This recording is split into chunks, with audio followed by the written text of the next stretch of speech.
नाज़रीन, हमारे साथ मारूफ दानिशवर और सियासतदान जनाब सेनेटर मुशाहिद हुसैन सैयद साहब हमारे साथ हैं। Thank you very much for your time sir.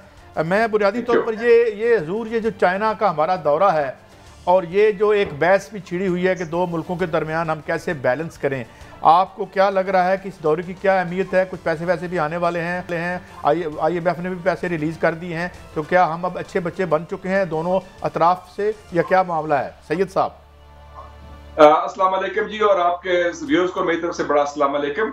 मैं समझता हूँ कि पाकिस्तान एक बड़ा अहम और कलीदी मुल्क है दुनिया के सबसे अहम तरीन खित्ते में, और जो हम किरदार अदा कर रहे हैं और कर सकते हैं वो शायद कोई और मुल्क इस खित्ते में नहीं कर सकता। इसलिए हमारे पर कोई दबाव नहीं पड़ेगा कि आप इस तरफ जाएं या उस तरफ जाएं। चीन हमारा स्ट्रेटेजिक पार्टनर है, अमेरिका हमारा टेक्टिकल दोस्त है जो बवक्त जरूरत हमारे पास आता है। तो हमें बड़ा वाज़ेह है, और इस वक्त मेरे ख्याल में अमेरिका को हमारी ज्यादा जरूरत है बनिस्बत हमें अमेरिका की, क्योंकि अमेरिका कमजोर हो चुका है। अमेरिका के लिए सारा एरिया नो गो एरिया बन गया है। Iran, Afghanistan, China, central Asia, Russia, और प्लस जो है तुर्की उनसे दूर हो गया है, वो रूस से असला ले रहा है। सऊदी अरेबिया उनसे नाराज है, सर्दमेरी होगी जब से बाइडन आया है। तो हाँ, वो अमेरिका के पास बड़े लिमिटेड ऑप्शंस हैं, तो उनको भी हमारे साथ ताल्लुकात बनाने की जरूरत है। ये दौरा बड़ा अहम है।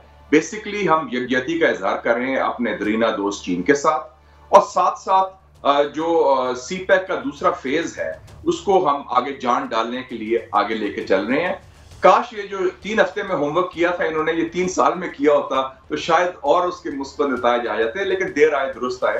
तो पाकिस्तान चाइना ताल्लुकात सही ट्रैक पर हैं, और इससे हमारे अमेरिका के ताल्लुकात मुतासर नहीं होंगे। हमारी अगर कोई गड़बड़ होती है CPEC पर तो वो हमारी रवायती नलायकी कह लें उसकी वजह से होती है, या ब्यूरोक्रेटिक लाल फीता जो है इधर हमारे यहाँ वो काम करता है, या सिक्योरिटी के इश्यूज हैं। तो मुशाहिद साहब ये फरमाइएगा कि इस दौरे के बाद आप जिस तरह पूरी उम्मीद हैं, आप क्या समझते हैं हमारी हुकूमत इस इशू पे खुल के आएगी कि भाई चीन हमारा दरीना दोस्त है और हमने CPEC को लेके आगे जाना है, अफगानिस्तान को भी इसमें शामिल करना है और दीगर मुल्कों को भी करना है? क्या हम कर पाएंगे कि खदशात ही खदशात रहेंगे? नहीं जी, खदशात की कोई ऐसी बात नहीं। हमने एक बेसिक फैसला कर लिया है जी भट्टी साहब। आप देख लें कि टेस्ट केस था 10 दिसंबर 2021 जब सदर बाइडन ने ऐलान किया नाम नेहाद डेमोक्रेसी समिट का, हमने उसमें जाने से इनकार कर दिया, और वो एक वाज़ेह सिग्नल था, और वैसे भी वो उसकी जवाज भी था, और मेरे ख्याल में वो दुरुस्त फैसला था, क्योंकि अमेरिका ने भी हमसे जो रवैया अख्तियार किया वो अच्छा रवैया नहीं था, तो हमने भी उसका टिका के जवाब दे दिया। अब ये है जो अफगानिस्तान की बात है, मजे की बात है, जो 23 और 24 और 25 नवंबर को ओस्लो में कॉन्फ्रेंस हुई है तालिबान की और मगरबी ममालिक की, जिसमें अमेरिका के स्पेशल नुमाइंदे भी थे। अमेरिका खुद तालिबान से डील कर रहा है, अमेरिका खुद तालिबान को इमदाद दे रहा है, और अमेरिका ने जो सैंक्शन लगाए थे हक्कानी नेटवर्क और तालिबान के खिलाफ, वो कहते हैं वो लागू नहीं होंगे, क्योंकि अमेरिका को पता है कि तालिबान अफगानिस्तान में इसका हुक्मरान है और अफगानिस्तान के साथ कोई ना कोई ताल्लुकात होने चाहिए। तो अमेरिका भी जनाब नजरिया जरूरत के तहत अपनी पॉलिसी एडजस्ट कर लेता है, तो ऐसी कोई फिक्र की बात नहीं है। मुशाहिद साहब, आप माशाल्लाह एक्सपर्ट भी हैं और बोलते भी अच्छा हैं। मैं आज तक 3.5 साल में ये सवाल का जवाब नहीं ले सका। हो सके आप बता दें कि पाकिस्तान CPEC के साथ है कि नहीं है। मैं 2 आपको कोड करूँगा। एहसन इकबाल को कोड करूँगा, वो ऑन रिकॉर्ड मौजूद है कि हमें इसकी सज़ा मिली है।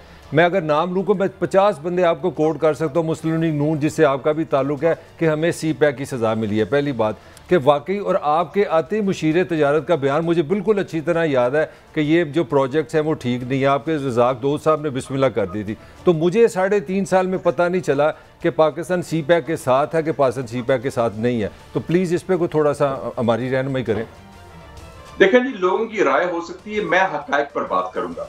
मुझे अभी तक याद है कि जब जनरल ज़िया ने टेक ओवर किया और भुट्टो साहब का तख्ता उल्टा गया, तो सब पीपल्स पार्टी वालों ने कहा कि ये बेसिकली साजिश थी कि न्यूक्लियर प्रोग्राम को खत्म करने की और एटम बम को रोकने के लिए।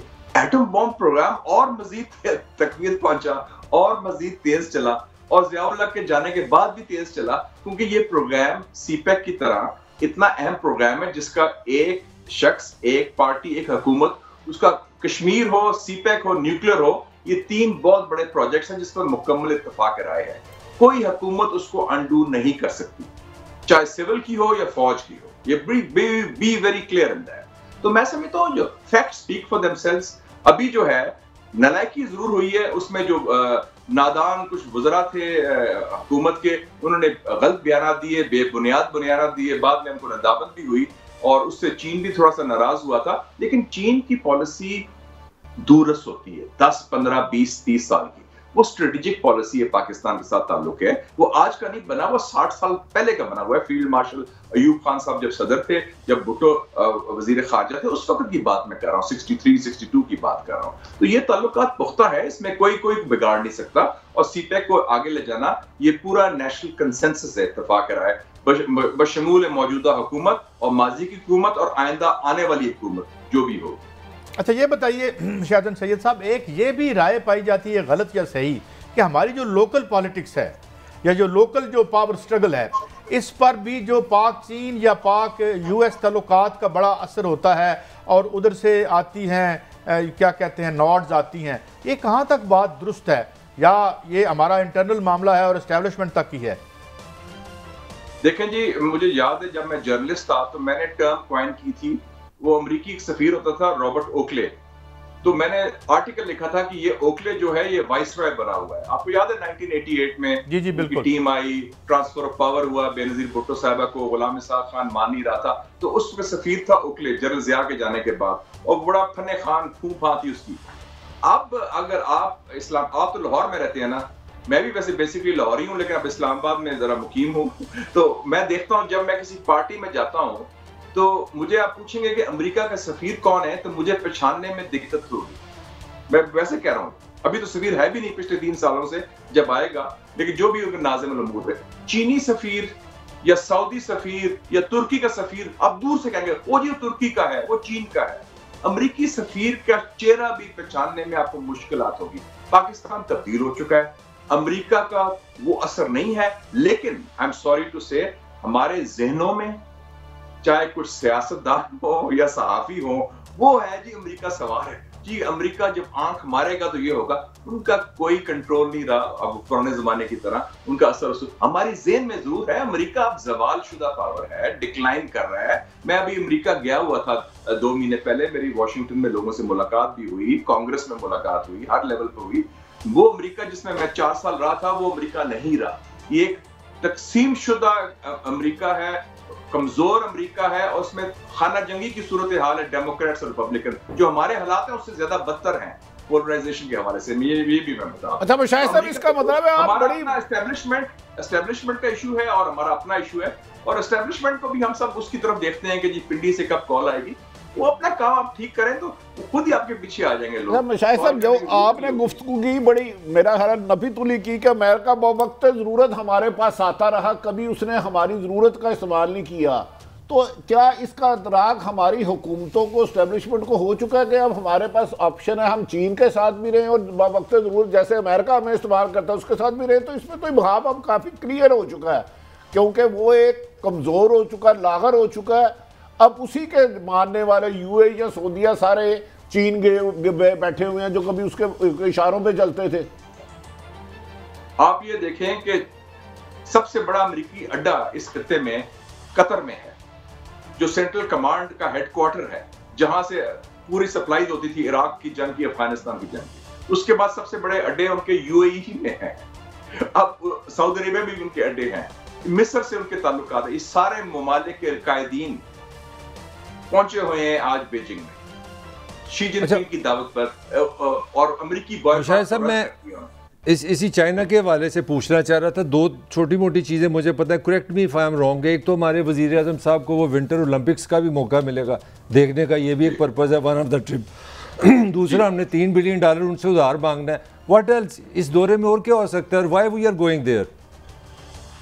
और आईपीपीज ने हमसे पैसे भी मांगे हैं, चाइनीज ने कहा कि 250 अरब वो 2 डिले कर रहे हो। वो सारी चीज़ों पे इस ट्रिप को आप किस तरह देखते हैं, ये क्या वैल्यू ऐड करेगा प्राइम मिनिस्टर का प्रेजेंट जो दौरा है? नंबर 1 तो यकजहती का इजहार कर दिया हमने कि हमने बॉयकॉट को रद्द किया, हम आपके साथ खड़े हैं ओलंपिक्स में भी, और उस सफों में है कि हम समझते हैं चीन के साथ हमारे ताल्लुकात होंगे।